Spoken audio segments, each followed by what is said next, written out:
Mr. Malloy, another question from the audience. First of all, not everybody is in love with the Race to the Top program. How do you feel about it? And assuming there is another race to the top, how would you specifically attempt to revamp Connecticut's legislative strategy to get some money here? You know, first of all, in the first round of applications, we left 122 spaces blank.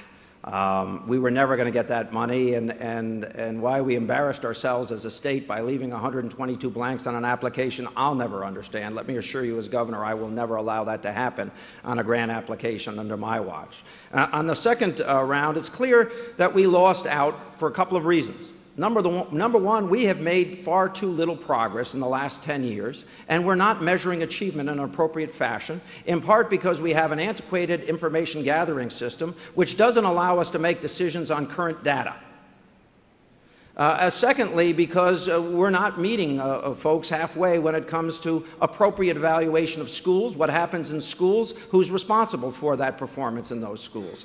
Listen, we need a governor who's going to champion education reform, but you also need to hire somebody who's got some experience. I've negotiated those kinds of contracts. I understand what it takes to turn people's heads around and understand that if we pull in the same direction, maybe we get $200, maybe we get $400 million to improve education in this state in a time where we've already witnessed a decline in state support for education, a reduction by 17% less than the national average. You know, I have a passion for education.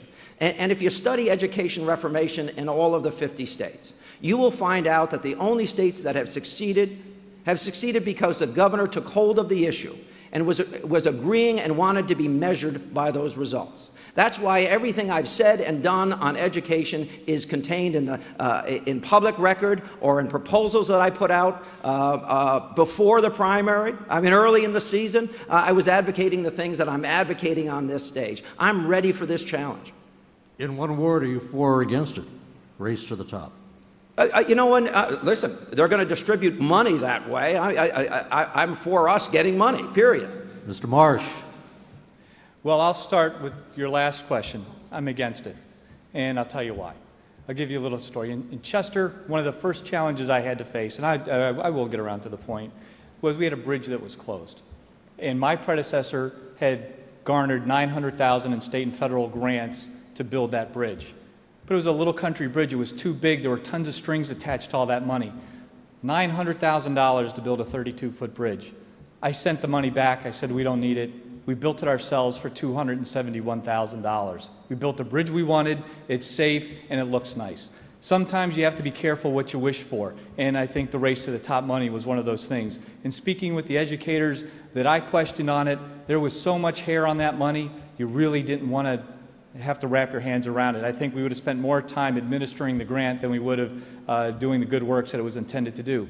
But there is a separate issue, and I'd agree with Mr. Malloy. If we don't want the money, that's one thing. But if we're too inept to qualify for it, if we have a lack of leadership, if we have a lack of direction, that's wrong.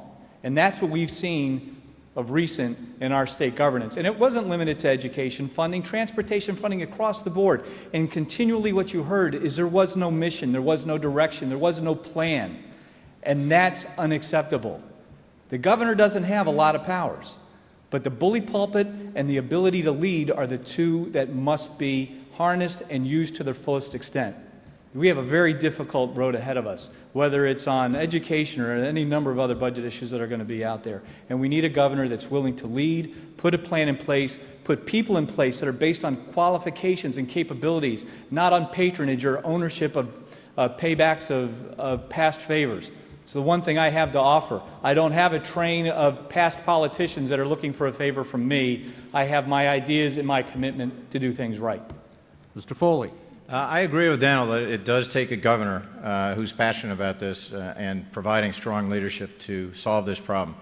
Massachusetts 15 years ago under Governor Weld decided that they were going to become #1 in the country, and they've done it. They've come from behind where Connecticut was at the time to being #1 in the country.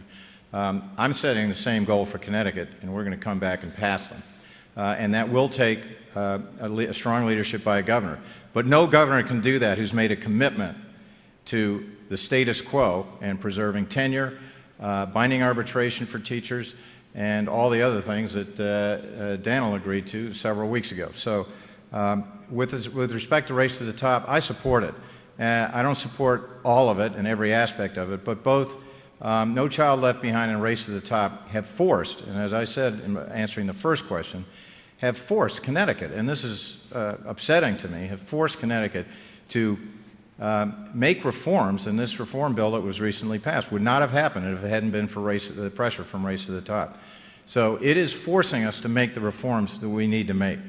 I am not for a lot of federal interference here, and I hope we can avoid it, but the only way we're going to avoid it is by having a governor who takes this as a top priority and starts leading us out of the morass we're in.